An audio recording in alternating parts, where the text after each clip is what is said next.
ritengo che questo corso forse sia assolutamente uno dei migliori a cui ho partecipato per gli argomenti trattati, per argomenti non nuovi e non scontati, in modo più assoluto non scontati, e oggettivamente i relatori molto preparati, cui hanno dato anche spunto di pensieri che possono essere dalla sociologia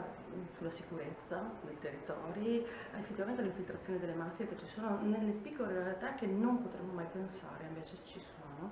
E quindi ritengo che tutto quello che fino ad oggi ho ascoltato in questo corso,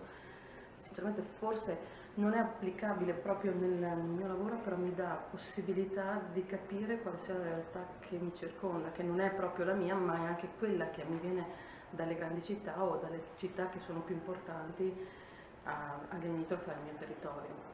Quindi ritengo che questo corso sia stato interessante e sicuramente da riproporre con altre tematiche. Interessante potrebbe essere il tema del riciclaggio, anche nell'ambito del riciclaggio dei rifiuti,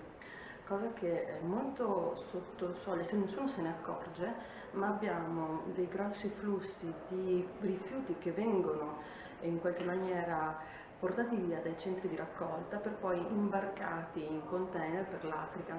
o per i paesi più poveri. E effettivamente questo tipo di riciclaggio sembra di no, ma una mafia molto diversa da quelle a cui siamo abituati, però anche quella è un tipo di mafia che secondo me è in sviluppo, in fortissimo sviluppo. Per quanto riguarda i laboratori, sinceramente sì, l'ho trovati utili perché mi hanno fatto capire meglio di che cosa parlavamo durante la parte teorica. Quindi siamo entrati nella materia in modo più vicino per farci, e soprattutto perché abbiamo avuto i relatori che ci hanno aiutato a capirci come uscire, come sviluppare il tema.